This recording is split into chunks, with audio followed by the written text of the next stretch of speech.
Bapak Ibu Saudara yang diberkati Tuhan, Salam. Lebih semangat lagi, Salam. Bapak Ibu Saudara yang diberkati Tuhan, ini hari yang ketujuh atau malam yang ketujuh kita berdoa di sini, dan saya mau kita buka Kisah Para Rasul pasal yang ketujuh, Kisah Para Rasul pasal yang ketujuh ayat 54 sampai ayat yang ke-60. Kisah Para Rasul yang ketujuh, kita mundur sebentar karena kemarin 8, tapi saya tertarik dengan pasal yang ketujuh. Ayat yang ke-54 sampai ayat yang ke-60 saya baca untuk kita sekalian. Ketika anggota-anggota mahkamah itu mendengar semuanya itu, sangat tertusuk hati mereka. Maka mereka menyambutnya dengan gertakan gigi. Jadi kalau saudara sebentar, masih di dalam ayat yang ke-54, dikatakan bahwa anggota-anggota mahkamah itu mendengar semuanya itu. Apa yang didengar mereka? Kalau saudara dengar Stefanus sedang menyampaikan firman Allah begitu luar biasa, sampai-sampai dia bicara tentang Yesus. Dan pada akhirnya dia tidak dapat respon yang baik dari tokoh-tokoh agama Yahudi. Justru tokoh-tokoh agama Yahudi ini marah. Dan kalau saudara baca pasal yang ke-7 ayat 54 sampai 60, saudara akan temukan bahwa akhirnya Stefanus mati. Stefanus menjadi martir. Yang menarik bagi saya bukan sekedar Stefanus jadi martir, tapi dalam hubungan dengan 10 hari kita berdoa menanti pencurahan Roh Kudus ini, maka yang menarik adalah ayat 55. Coba Bapak Ibu Saudara perhatikan ayat ini. Tetapi Stefanus yang penuh dengan Roh Kudus menatap langit lalu melihat kemuliaan Allah, dan Yesus berdiri di sebelah kanan Allah. Ayat yang ke-56. Lalu katanya, sungguh aku melihat langit terbuka dan anak manusia berdiri di sebelah kanan Allah. Maka berteriak-teriaklah mereka, maksudnya para tokoh Yahudi, para tokoh-tokoh agama ini, berteriak-teriaklah mereka dan sambil menutup telinga serentak menyerbu dia. Mereka menyeret dia di dalam ayat yang ke-58, menyeret dia keluar kota. Lalu apa saudara? Melemparinya, dan saksi-saksi meletakkan jubah mereka di depan kaki seorang muda yang bernama Saulus. Saulus ini akhirnya berubah menjadi Paulus. Saulus di sini orang jahat di dalam konteks ini sebelum dia diubahkan Tuhan. Sedang mereka melemparinya, Stefanus berdoa, ya Tuhan Yesus, terimalah rohku. Lalu ayat yang terakhir, sambil berlutut ia berseru dengan suara nyaring, Tuhan, jangan tanggungkan dosa ini kepada mereka. Dan dengan perkataan itu meninggallah dia. Saudara, yang menarik dari ayat ini adalah tadi dikatakan ayat yang ke-55, dikatakan apa? Tetapi Stefanus apa? Penuh dengan Roh Kudus. Saudara perhatikan kata ini, Stefanus penuh dengan Roh Kudus. Kalau kita bahas pasal 2, kuasa Roh Kudus seperti memberikan kuasa untuk berani menyampaikan firman, untuk berani menghadapi tantangan, memberi kuasa untuk mendoakan orang sakit dan mengalami kesembuhan.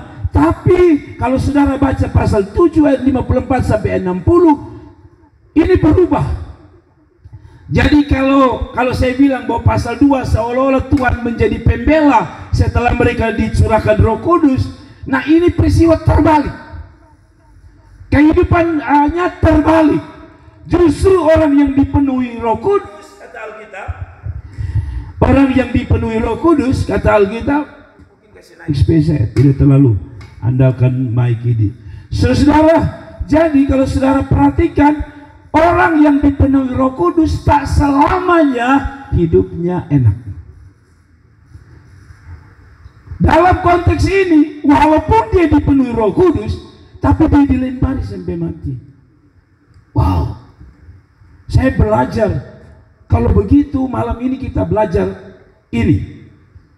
Di samping orang yang memiliki ciri orang diurapi Roh Kudus, yaitu di dalam dirinya ada kuasa untuk melawan dosa, kuasa untuk berdiri menyampaikan firman Allah, kuasa untuk berani menyampaikan firman Allah, kuasa untuk mengalahkan kuasa setan dan sebagainya. Tapi sisi lain, ada sisi warna yang lain dari orang dipenuhi Roh Kudus, akan kita belajar malam hari ini. Dan betapa saya kaget, karena ternyata orang dipenuhi Roh Kudus tidak selamanya hidupnya jalan enak. Tidak selamanya orang dipenuhi Roh Kudus jalan hidupnya gampang. Tidak selamanya orang yang dipenuhi Roh Kudus selalu hidupnya seperti jalan di jalan tol. Mari kita lihat. Saya mau bahas malam hari ini di dalam konteks Stefanus ini. Saya belajar satu hal, bahwa mengapa atau ciri-ciri dari orang dipenuhi Roh Kudus. Biar saja pakai ini. Orang-orang yang dipenuhi Roh Kudus, Alkitab mengatakan yang pertama, saudara belajar di sini, ayat yang ke-55. Saudara lihat ayat yang ke-55, saya baca untuk saudara. Tetapi Stefanus yang penuh dengan Roh Kudus apa? Menatap ke langit, lalu melihat kemuliaan Allah, dan Yesus berdiri di mana? Di sebelah kanan Allah. Poin yang pertama, ciri orang yang dipenuhi Roh Kudus adalah yang pertama, bukan hanya dia menjalani hidup yang penuh kuasa, mengalahkan kuasa setan, tapi menurut saya juga orang yang dipenuhi Roh Kudus, hatinya dan matanya selalu tertuju dan selalu memandang dan melihat Tuhan. Sekali lagi, orang yang dipenuhi Roh Kudus tidak selalu melihat keajaiban-keajaiban saja, tetapi orang yang dipenuhi Roh Kudus, waktu dia menjalani hidup ini, apapun tantangannya, apapun persoalannya, matanya selalu memandang dan melihat Tuhan. Amin. Jadi saya harus sindir kita sekalian. Siapapun yang mengikuti YouTube saya harus sadar bahwa itu sebabnya, maaf ya, saya agak aneh. Walaupun orang bilang begini, Bapak, di dalam budaya orang, saya tidak tahu rote, tapi di dalam budaya Sabu, kebetulan mama saya Sabu, itu ada yang orang bilang anak-anak yang lahir dalam sarung. Sudah tahu anak-anak yang lahir dalam sarung? Katanya anak-anak ini punya kelebihan. Apa itu? Mereka suka lihat roh-roh halus. Roh kasar mereka tidak lihat, roh halus lihat. Jadi katanya anak-anak yang lahir dalam sarung ini, kalau dia bermain-bermain, dia begini, itu ada setan di situ. Dia tidak takut. Tapi menurut saya, kalau mamanya dipenuhi Roh Kudus, anaknya tidak lihat setan, anaknya lihat Tuhan. Oh, tidak ada kata amin. Jadi saya menolak ajaran-ajaran yang mengatakan anaknya lihat roh setan. Saudara-saudara yang sering-sering lihat roh setan, ada orang yang persekutuan doa jalan terus, sembahyang jalan terus, tapi katanya di rumahnya dia lihat setan tiap hari. Saya ragu dengan pengiringan saudara. Ya, saya pernah dengar ada orang saksian di sini. Ya, saya sudah pergi doa itu rumah keliling dari dapur, ruang tamu, mana lagi dapur, halaman, supaya usir roh jahat. Tapi dia bilang, Bapak setiap hari dong lewat di sini. Saya pikir, Tuhan, harusnya engkau anak Tuhan makin dipenuhi Roh Kudus, yang kau lihat apa? Tuhan, bukan setan. Bapak, tapi kita punya karunia lihat itu. Weh, karunia kau lihat setan, karunia itu lihat Tuhan. Tidak kata amin ya. Ya, sampai semua kita banyak lihat setan lebih banyak daripada lihat Tuhan. Ya, sebab ini pengalaman. Orang Kupang ini paling lihat setan paling gampang. Wih, tadi malam ketiga Befumbai datang, lihat sembetong. Dikatakan begini, tetapi Stefanus yang dipenuhi Roh Kudus menatap ke langit, lalu melihat apa? Kemuliaan Allah, dan Yesus berdiri di sebelah kanan Allah. Jadi orang yang dipenuhi Roh Allah lebih banyak lihat Tuhan daripada lihat setan. Kalau saudara bangun pagi bilang, tadi malam beta sudah bisa tidur Bapak, setan ganggu beta. Apa hari kami ada mobil sedikit celaka. Jadi saya turun di situ, lihat itu mobil, Maeta punya mobil yang celaka. Lalu saya dengar cerita yang bagi saya, mereka serius cerita, tapi bagi saya itu lelucon bagi saya. Nah, mereka cerita, Bapak, malam-malam di situ orang berteriak. Saya tidak tahu hantu pun cara berteriak bagaimana. Tapi katanya mereka tidak bisa tidur, sampai-sampai ada yang tutup telinga, tutup mata supaya tidak dengar. Karena katanya itu kawasan kecelakaan. Jadi hantu berteriak, setan berteriak. Yang saya lucu adalah mereka tahu suara hantu, tapi mereka tidak tahu suara Tuhan. Betul tidak? Lihat, makin orang dipenuhi Roh Kudus, dia lihat Tuhan, bukan dia lihat setan. Saya berharap malam itu saya tidur di situ supaya saya mau buktikan bahwa di dalam diri saya ada Tuhan. Amin. Amin. Bertobat ya, kalau saudara-saudara lebih banyak dia setan itu.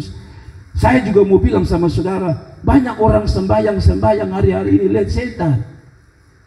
Orang baru masuk bilang, saya lihat di kepalamu gelap semua.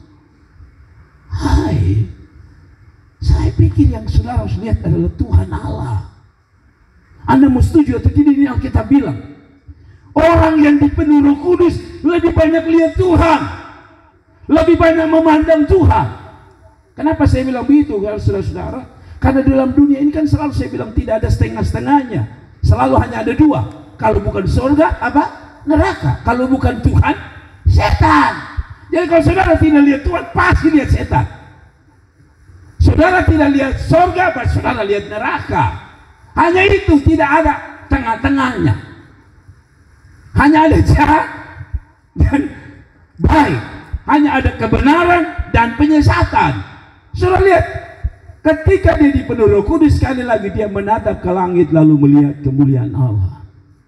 Maksud saya begini, saudara, itu kan di sekeliling dia itu orang-orang sudah pegang batu untuk lempar dia. Kalau dia tidak dipenuhi Roh Kudus, yang dia lihat apa? Batunya, ketakutan, rasa ingin berhenti, menyerah, melayani Tuhan, percuma melayani Tuhan. Ini sebentar orang lempar saya ini mati.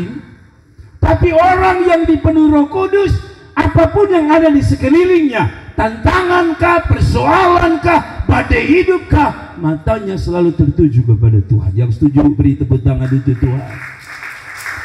Sebab kalau tidak, kita gampang kecewa. Karena kita pikir begini, saya seiring Tuhan, tapi kenapa badai hidup datang?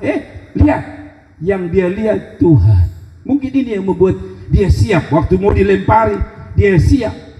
Padahal mungkin batu yang dipegang orang dekat-dekat itu batu besar.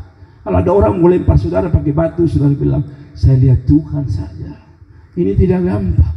Tapi karena dia dipenuhi Roh Kudus, matanya selalu tertuju kepada Tuhan. Saya selalu bilang, ketika engkau memandang Tuhan, maka sekelilingmu tidak akan berpengaruh bagi hidupmu. Amin. Mau makankah, mau ada makan atau tidak makan, Anda memandang Tuhan. Di rumah mau ada garam sajakah, kita memandang Tuhan. Amin. Kita tidak dipengaruhi dengan situasi. Situasi tidak bisa kita atur, tapi mata dan hati kita bisa atur. Situasi mungkin engkau hadapi tantangan, mungkin engkau tidak bisa atur, tapi sekali lagi matamu bisa engkau atur untuk arahkan pada Tuhan. Kalau tidak, saudara-saudara, kita gampang kecewa dengan hidup ini. Bahkan kalau kita tidak memandang Tuhan, kita bisa kecewa dengan Tuhan itu sendiri. Kenapa seiring Tuhan, tapi masalah datang terus menerus. Ketika dia dipenuhi Roh Kudus, dia bilang, lalu ia melihat Allah dan Yesus berdiri di sebelah kanan Allah. Aduh. Saya berharap kita pulang dari sini, ya beberapa orang pulang cerita dan bawa setiap malam datang dipenuhi Roh Kudus atau dijamah Roh Kudus. Tapi ketika pulang ada saja tantangan di rumah. Saya mau bilang sama saudara, pandanglah Tuhan. Amin. Amin. Jadi ciri pertama orang yang dipenuhi Roh Kudus, hatinya, matanya selalu tertuju memandang pada Tuhan. Saudara, kalau saudara baca ini, saudara ingat Ibrani pasal yang ke-11. Kita keluar sebentar dari Kisah Para Rasul itu.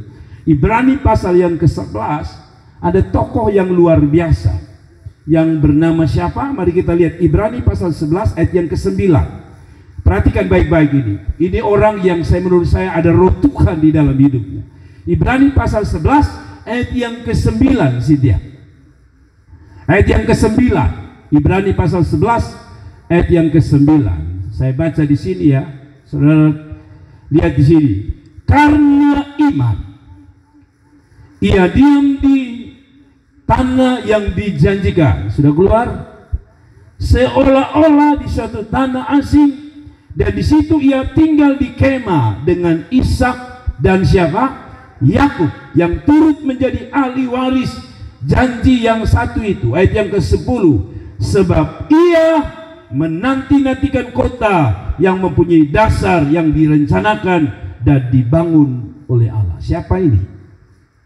Ini kalau saudara baca tokoh-tokoh iman, tokoh-tokoh orang beriman, yaitu Ibrani pasal 11. Dan dalam konteks Ibrani pasal 11 ayat 9 sampai 10 begini. Abraham itu sadar bahwa di dalam hidupnya dia bukan hanya menghadapi berkat, hidup yang mulus, tapi dia juga menghadapi tantangan demi tantangan. Tapi kata Alkitab, dia selalu matanya bukan tertuju kepada sekitarnya. Yang dia tertuju, ayat yang ke-10 berkata, sebab ia menanti-nantikan kota yang mempunyai dasar yang direncanakan dan dibangun Allah. Bagi dia, Tuhan, kediaman Tuhan, tempat di mana Tuhan tinggal, itu lebih menarik daripada dia, daripada apapun yang ada di sekelilingnya. Bukan hanya berkat. Persoalan tidak membuat dia beralih matanya kepada Tuhan. Yang setuju katakan amin. Saudara baca lagi Ibrani pasal yang ke-11 ayat yang ke-24. Ada seorang bernama Musa bilang begini, saudara. Karena iman, maka Musa setelah dewasa menolak disebut anak putri Firaun. Hidup enak. Lebih enak di mana? Di Mesir. Jadi anak putri Firaun. Semua lengkap, makan minum lengkap, daripada jadi anak Tuhan. Tapi bagi Musa, lebih baik dia menolak menjadi putri Firaun. Mengapa? Mari kita lanjut ayat yang selanjutnya. Ayat yang ke-25.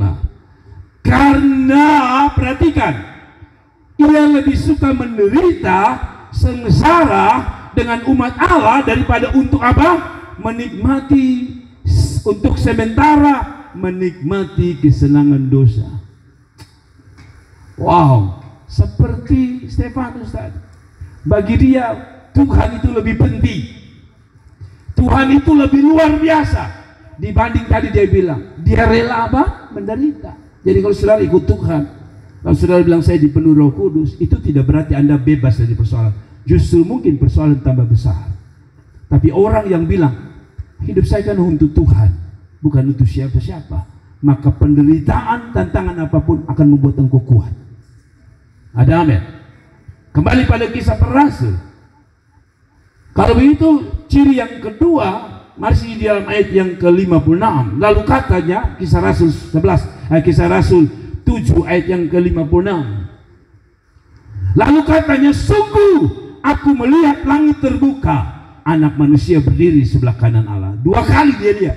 Sekali dia bilang dia lihat Allah, dia lihat Tuhan Yesus ada di sebelah kanan Allah Bapa. Ayat 56 seolah dia bilang, loh saya masih lihat hal yang sama, yaitu Tuhan Allah. Dia melihat langit terbuka, anak manusia berdiri di sebelah kanan. Apa artinya? Dalam menghadapi tantangan, Roh Kudus memenuhi kita supaya mata kita atau tujuan hidup kita pada upah dari Bapa di sorga daripada upah di dunia ini. Yang dia lihat apa? Kalau tadi dia lihat Tuhan dulu di sebelah kanan Allah, sekarang dia lihat apa? Sungguh aku melihat langit terbuka. Kalau langit terbuka bicara apa? Sorga. Orang yang dipenuhi Roh Kudus orientasinya kekekalan, sorga, daripada keinginan-keinginan yang ada di sekelilingnya. Saya berdoa supaya Anda diberkati benar. Saya berdoa supaya bisnismu diberkati. Yes. Saya berdoa supaya saudara-saudara selalu sehat. Yes. Saya berdoa supaya saudara punya dapat pekerjaan, gaji yang besar. Yes. Tapi saya lebih berdoa pada waktu engkau dipenuhi Roh Kudus, Orientasi tujuan hidupmu bukan lagi dunia, tapi surga.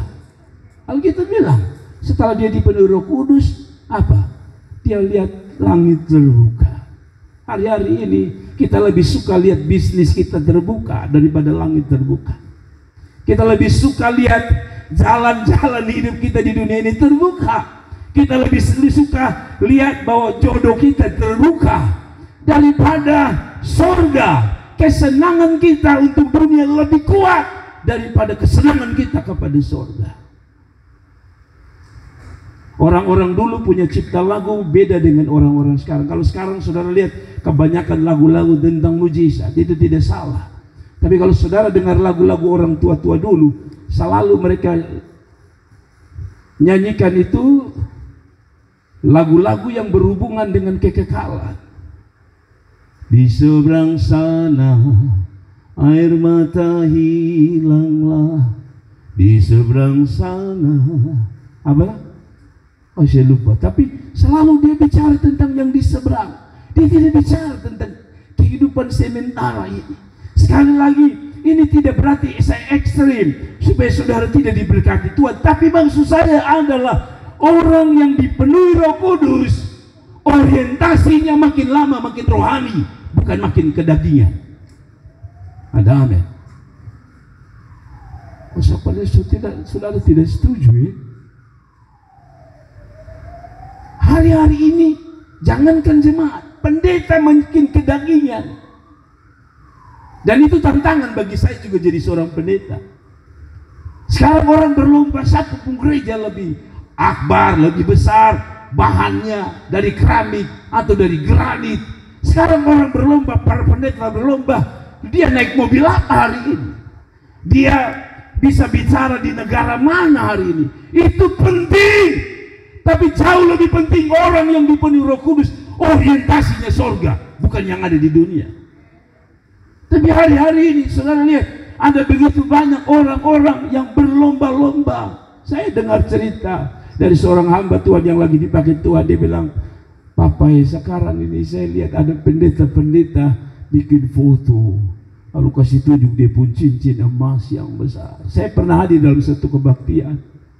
Kalau ada seorang pendeta bilang begini, saudara, dulu sebelum saya melayani Tuhan, saya susah.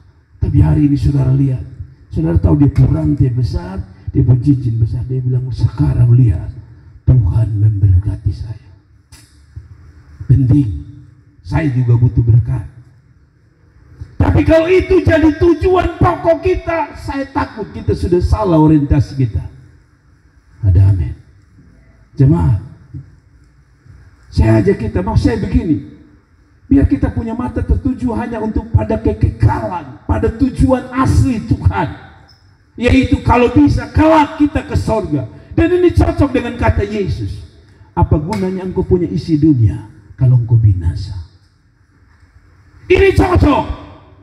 Jadi orang yang dipenuhi Roh Kudus, keinginannya makin lari, bukan keinginan duniawi, tapi masih makin keinginannya Tuhan. Ya, saudara-saudara iring Tuhan, tapi saudara pun keinginan masih lebih banyak hal-hal duniawi. Saya pikir kita perlu koreksi diri ini. Kenapa? Karena saya lihat orang yang tidak setia adalah mereka yang orientasinya masih pada hal-hal lahiriah. Kadang-kadang jujur, secara manusia saya irilah lihat teman-teman yang sudah naik mobil mewah, mobil bagus. Ada seorang teman satu kelas saya, ya kalau saya pikir-pikir ya dia 11-12 dengan beta waktu kuliah. Tapi hari ini dia ke Israel, dia ke Amerika. Tapi saya jaga hati saya untuk tidak berorientasi pada hanya di situ. Kalau Tuhan bawa suatu saat mungkin saya ke Amerika, puji Tuhan. Tapi mau saya begini, kalaupun Tuhan tidak bawa saya ke Amerika, tapi hanya berjumpa dengan Ama dan Rika di Sabu. Sebab Ama dengan Ina Rika di Sabu itu sudah cukup. Ngerti mau saya? Secara manusia, aduh ada keinginan itu. Aduh teman-teman baru kemarin melayani, tiba-tiba sudah naik foto ada di Israel. Secara manusia ada kepingin itu. Pingin jalan-jalan di kota sucinya kita di Yerusalem. Lalu pulang cerita, saya baru pulang dari Israel. Saya yakin saya begitu bangganya. Tapi seperti Tuhan sampai hari ini belum jawab doa saya untuk saya ke Israel. Satu waktu kami ada reuni besar di kampus kami. Dan satu hadiah yang paling besar adalah ke Israel. Setiap malam saya doa, Tuhan, itu saya dapat. Dalam nama Yesus, saya klaim dalam nama Yesus. Hari H, saudara-saudara tahu, yang dapat orang yang tidak punya hati. Maksudnya orang yang sedang punya mimpi. Atau orang mungkin dia tidak punya mimpi kah? Jadi ceritanya begini, hari H pengumumanlah yang dapat hadiah ke Israel adalah, saya ingat persis teman saya satu kelas, Pendeta Obed Badlayar. Lalu saya pikir, wah, dalam hati saya, kan dia sudah ulang-ulang ke Israel. Tuhan ini buta kok. Ya, saya tahu dia sudah ulang-ulang. Bahkan dia pernah cerita saya, pertama kali dia ke Israel, dia cerita saya, dia dikasih uang oleh pengusaha. Ini uang ke Israel. Jadi pengusaha itu tanggung, dia pergi pulang. Nah pulang itu dia dikasih uang jajan. Jadi pulang nanti bisa belanja-belanja oleh-oleh. Nah pulang dia beli oleh-oleh untuk yang kasih dia uang ini. Sampai di sana dia kembalikan uang yang sisa. Dan pengusaha itu begitu kagum, lalu dia bilang, Pak Pendeta, saya sudah kirim banyak pendeta, tapi belum pernah ada yang seperti Bapak Pendeta. Pulang kasih kembali uang sisa. Padahal itu kan memang dia kasih semua, pakai semua. Tapi baru kali ini Bapak yang pulang. Sekarang dia ketua daerah di Sulawesi. Hanya Bapak yang pulang bawa kembali uangnya.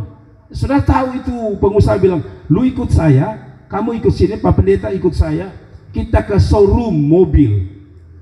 Sudah tahu, karena dia kagum dengan orang ini, maka orang ini dikasih satu mobil baru. Pilih sudah, mobil baru pilih. Jadi saya tarik kesimpulan, dia tidak ada punya keinginan dengan barang-barang duniawi, tapi Tuhan tahu hatinya. Tuhan bukan hanya kasih dia ke Israel, kasih mobil. Dan saya juga tahu bahwa orang ini punya hati benar-benar untuk Tuhan. Saudara tahu waktu dia dapat lagi ke Israel, dia bilang apa? Saya tidak akan ke Israel. Saya akan berikan kepada seorang janda, yaitu mantan istri dari mantan rektor kami, Pak Rumkeni namanya. Jadi kalau saya ngomong begini nanti semua akan lihat di YouTube dan mereka akan tahu betul ini cerita yang sesungguhnya.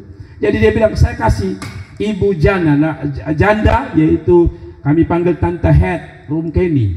Jadi dikasih kepada beliau. Saya berpikir begini, kalau saya biar saya ke Israel, saya akan pergi lagi, ya. Itu daging kita. Tapi dia seolah mematikan kedagingannya. Dia hanya berpikir upahnya dari surga.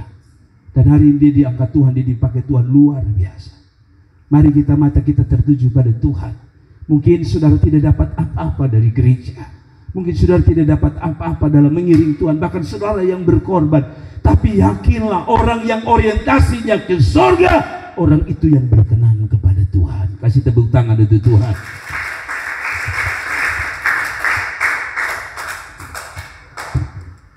Orang yang dipenuhi Roh Kudus orientasinya apa? Surga, rumah Bapa. Yang ketiga, ayat yang ke-57. Sudah lihat ayat 57. 57. Maka berteriak-teriaklah mereka dan sambil menutup telinga serentak menyerbu dia. Siapa yang diserbu? Stefanus. Siapa Stefanus? Orang yang dipenuhi Roh Kudus. Lihat. Orang yang dipenuhi Roh Kudus tidak jamin hidupmu aman-aman. Lalu dia bilang apa? Serbu. Jadi kalau saudara pulang, saudara dapat tantangan dari keluarga, dari suami, dari istri, anak-anak, dari pelayananmu, itu bukan berarti Anda dibenci Tuhan. Sebab tidak selamanya orang dipenuhi Roh Kudus. Tadi saya bilang jalan hidupnya baik. Ini dia bilang tambah diserbu lagi. Jadi kalau saudara bilang, Bapak kenapa ya? Takut tambah cinta Tuhan. Datang 10 malam kok tambah tantangan tambah besar. Dia bilang makin dipenuhi Roh Kudus tambah diserbu. Kalau gitu beta tidak bisa ikut saja Bapak dengan 10 hari. Justru saya mau bilang, yang sudah dipenuhi Roh Kudus saja masih diserbu, Apalagi saudara tidak ikut Roh Kudus. Kekuatan dari mana? Yang sudah dipenuhi saja masih diserbu setan, apalagi yang tidak mengandalkan Roh Kudus. Lalu 58 dia bilang, sedang mereka melempari Stefanus, atau melemparinya, 58 dulu, mereka menyeret dia keluar kota, lalu melemparinya, dan saksi-saksi meletakkan jubah mereka di hadapan kaki seorang muda yang bernama Saulus. Penderitaan. Orang dipenuhi Roh Kudus tidak jamin hidupnya selalu enak. Dilempari, dilontari dengan batu. Dan betapa manjanya kita hari-hari di gereja Tuhan. Kita dapat tantangan sedikit, kita mundur dari Tuhan. Kita baru susah sedikit, kita rasanya ingin mundur dari Tuhan. Kita baru dapat tantangan sedikit saja, kita mulai mundur dari Tuhan. Roh kita seperti padam. Tapi bagi Stefanus tidak ada kesempatan rohnya menjadi padam.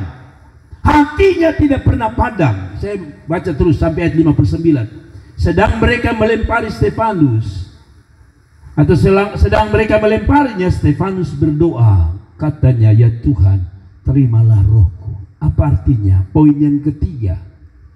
Orang yang dipenuhi Roh Kudus, apapun persoalannya, apapun tantangannya, tapi dia tetap mencintai Tuhan Yesus. Saudara lihat, dia tidak mencintai dirinya, dia tidak mengasihani dirinya. Hari ini orang ikut Tuhan tapi mencintai diri lebih kuat daripada mencintai Tuhan, mengasihani diri lebih kuat daripada mengasihi Tuhan. Ada masalah dia, kita salahkan Tuhan. Tuhan ikut Tuhan percuma saja. Bagi Stefanus dia tidak merasa percuma. Justru dia merasa bangga karena dia bisa ikut menderita seperti Tuhan Yesus. Kalau begitu dasarnya apa? Saya yakin satu saja, dia cinta pada Tuhan. Kalau dia tidak cinta pada Tuhan, pasti dia sudah bilang, jangan lempar, biar sudah beta ikut busong, beta kasih tinggal Tuhan Yesus. Kalau dia hanya ikut rasa sakitnya dia, lempar itu sakit tidak? Kalau Anda tidak mau, mari saya coba Anda lempar Anda. Lempar itu sakit. Jangankan, dan pada waktu itu tidak ada orang bilang, Stefanus tidak bilang, boleh, saya cinta Tuhan, tapi tolong ya, lempar pakai batu kici-kici sini. Tidak bisa. Batu yang datang itu tidak bisa dipilih oleh Stefanus kecil atau besar. Semua datang merajamnya. Penderitaan, sakit, mungkin air mata jatuh. Kalaupun air mata jatuh itu bukan karena dia menangis. Tapi saudara tahu kalau barang kena di kita punya mata pasti air mata jatuh. Tapi bagi Stefanus, kalau dia lihat penderitaan, dia sudah lari. Kalau dia lihat penderitaan, dia sudah salahkan Tuhan. Tapi mengapa dia tetap di situ? Satu kata, dia cinta Tuhan Yesus. Kenapa mama-mama maaf? Saya kenal ada mama-mama yang laki sini bongo, sampai orang bilang, kasih tinggal dia suruh laki-laki model apa? Tapi Anda bilang sama pendeta, Bapak beta susah, terlanjur sayang dia. Padahal dia bongo. Kenapa? Satu kata, cinta. Demikian harusnya orang Kristen melakukan hal yang sama. Ketika kita dibonggo, dipukul oleh persoalan badai hidup, harusnya cinta kita juga lebih kuat kepada Tuhan Yesus. Heran, ada ibu-ibu setia dengan suaminya, tapi dengan Tuhan tidak. Saya kenal beberapa orang, sedikit-sedikit datang menangis, Bapak, kami berumah tangga kacau balau, suami saya kasar luar biasa. Satu waktu saya tantang dia, cerai, saya sengaja, sudah bisa. Memang beta jengkel, lebih sayang terlalu dia. Manusia saja yang berdosa saja kita bisa cinta. Masakan untuk Tuhan yang memberi kita berkat, memberi kita hidup, memberi kita keselamatan.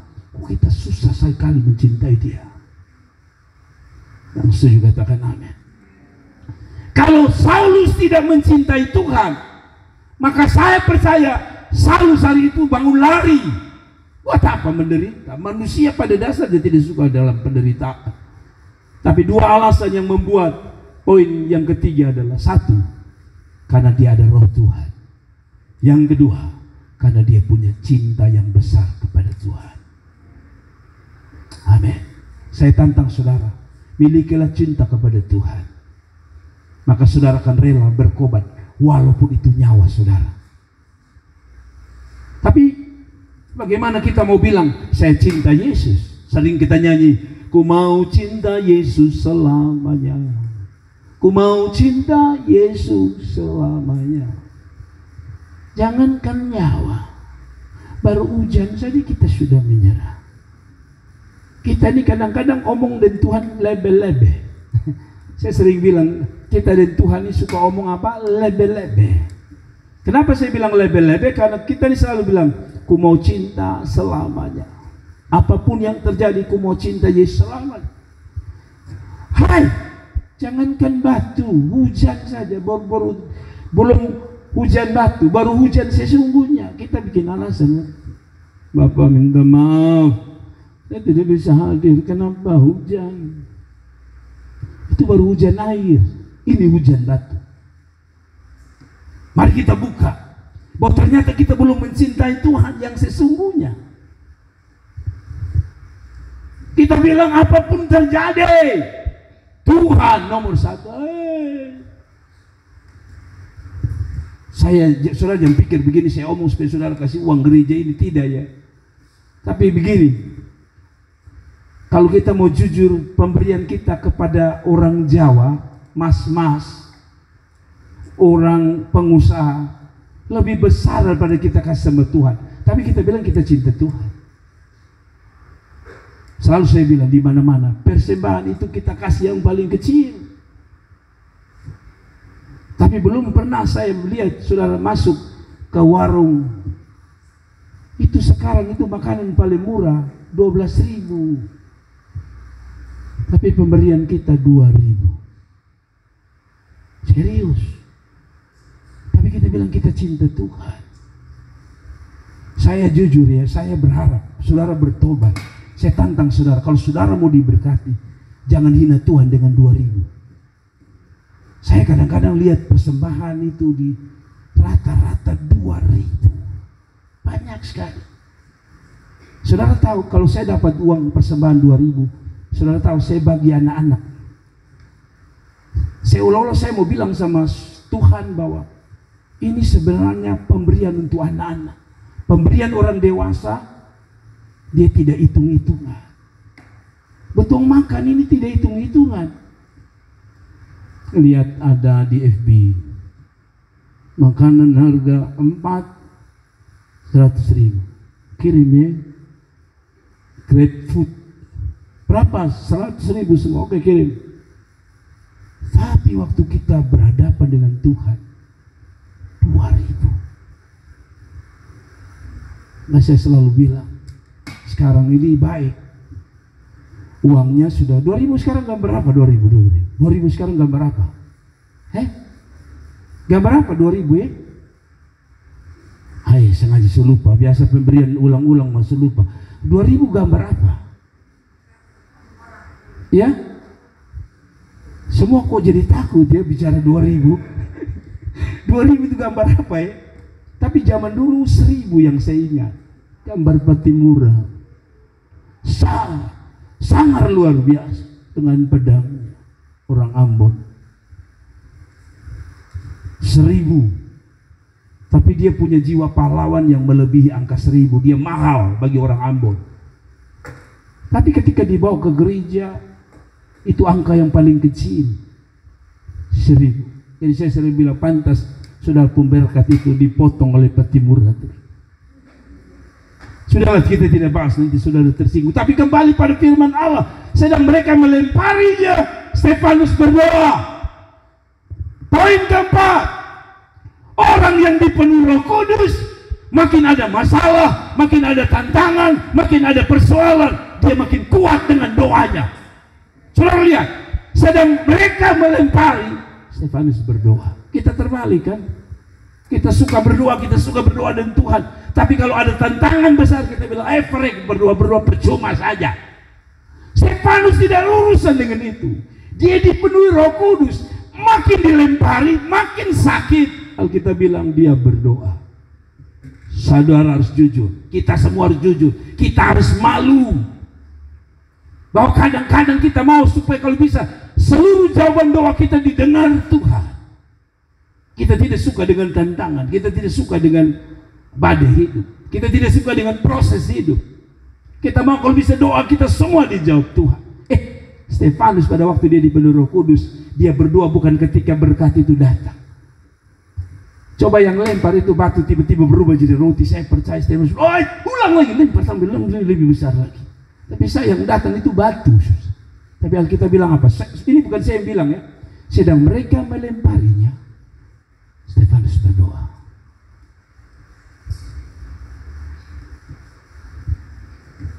Kebanyakan kita jadi jemaat roh kedagingan. Kita datang karena berkat Tuhan. Kita datang karena mujizat. Kita datang karena ingin melihat pertolongan Tuhan. No, tidak salah. Itu sebabnya malam pertama, malam kedua, malam ketiga, malam pas saya terus berdoa untuk Anda supaya Tuhan lawat saudara, Tuhan tolong pergumulanmu. Tapi maksud saya begini, jangan hanya berhenti sampai pada berkat Anda berdoa. Tapi waktu Anda tidak diberkati sekalipun, semangat doamu harus sama. Anda hadapi tantangan pun semangat doamu tetap sama. Sedang mereka melemparinya, Stefanus berdoa. Kalau saya tambah kata tetap, maka akan lebih indah. Sedang mereka melempari, Stefanus tetap berdoa. Amin. Amin. Saya mau tantang saudara. Saya berharap bahwa bukan karena hanya 10 hari ini kita doa 10 hari saudara ada di sini. Tapi usai dari 10 hari, roh doa masih mengikuti Anda dan saya. Amin. Itu baru tanda orang dipenuhi Roh Kudus. Sebab maaf, kekurangan kita gereja karismatik, kita harus jujur. Di mana-mana 10 hari orang datang, tapi setelah hari ke-11, hari ke-12 orang tidak lagi duduk karena berpikir, kan 50 hari, 40 hari kebangkitan, 10 hari menanti pencurahan, hanya 50 hari. Jadi hari ke-51 I'm free, saya bebas. No, dia bilang setelah mereka melemparinya, dia terus berdoa. Biar kita buka, kita otak bahwa kita susah banyak dengan Tuhan selama ini. Tidak ada yang setuju ya, muka asam semuanya. Sedang mereka melemparinya, Stefanus berdoa, katanya, ya Tuhan Yesus, terima rohku. Aduh, haleluya. Saya berharap ketika kita menderita, kita tidak salahkan Tuhan. Ada orang yang sakit bertahun-tahun di rumah sakit, yang mereka lakukan dan mereka menghujat Tuhan, mereka marah Tuhan. Tapi dalam penderitaan dia bilang, terima rohku. Orang-orang yang suka berdoa meyakini dalam penderitaan pun Tuhan ada di tengah-tengah mereka. Dan yang terakhir yang saya mau sampaikan kepada saudara. Jadi poin yang tadi bilang apa? Orang yang dipenuhi Roh Kudus, apapun yang terjadi dia tetap berdoa. Amin. Yang terakhir ayat yang 60 sebagai ayat terakhir. Sudah lihat ayat 60. Sambil berlutut ia berseru dengan suara nyaring, Tuhan, jangan tanggungkan dosa ini kepada mereka. Dan dengan perkataan itu meninggallah dia. Saya tanya saudara, adakah satu kata dia menyalahkan Tuhan? Adakah satu kata pun waktu dia mengalami penderitaan dia marah Tuhan? Adakah satu kata pun yang dia keluarkan untuk menyalahkan situasi? Ini gara-gara orang Yahudi, kalau tidak saya tidak mati. Tidak ada. Tapi saya menarik kesimpulan poin yang terakhir. Menyambung pasal ayat 55, dia dipenuhi Roh Kudus. Maka poin terakhir, orang yang memiliki ciri dipenuhi Roh Kudus adalah orang yang setia dengan Tuhan sampai mati. Orang yang dipenuhi Roh Kudus bukan sekadar dia berbahasa roh, bukan sekadar dia gemetar, bukan sekadar dia nangis, tapi orang yang dipenuhi Roh Kudus tandanya dia setia sampai mati. Berapapun harganya dia setia sampai mati. Lempar. Mungkin lempar pertama dia masih bilang, oke, I love you Jesus. Lempar kedua dia masih bilang, I love you Jesus. Saya mengasihi Engkau Tuhan. Tapi lempar ke-20 mungkin dia berpikir, sakit juga. Bisa saja dia bilang, stop, saya mau tinggalkan Yesus. Buat apa ikut Tuhan menderita? Tapi tidak, Alkitab bilang, sampai dia mati. Dan dengan perkataan itu meninggallah ia. Saya bersyukur nanti satu saat kita mati jadi orang kaya. Supaya nanti kalau saya kubur, kita pun makan juga makan besar. Saya bersyukur bahwa kalau saudara nanti mati dan saya mati dalam keadaan kita diberkati dengan kendaraan. Supaya hari di mana kita mau pergi kubur, kebetulan tanah dikubur waktu itu, saya percaya Kota Kupang Supada. Sehingga mungkin saudara harus dikubur di Atambua. Tapi kita bisa bilang kepada jemaat yang tidak punya mobil, ada mobil kami sediakan. Saya bersyukur. Tapi saya lebih bersyukur kalaupun Anda dalam keadaan miskin, Anda mati, Anda masih setia dengan Tuhan. Itu jauh lebih terhormat.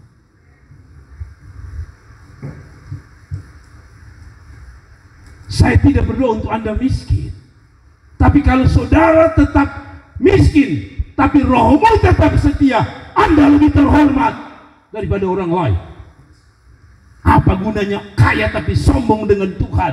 Apa gunanya kaya tapi tidak peduli dengan Tuhan? Apa gunanya punya mobil, punya rumah mewah tapi tidak tahu tentang Tuhan dan tidak mau tahu tentang Tuhan? Lebih baik orang ini menderita tapi dia setia dengan Tuhan. Saya mau bilang sama saudara, hari-hari ini orang makin diberkati lupa Tuhan, tapi dia berbeda. Dia ingat Tuhan bukan ketika dia diberkati, ketika dia dihukum. Harusnya orang-orang yang menyebut orang-orang karismatik yang katanya dipenuhi Roh Allah tidak menjadi orang-orang yang manja.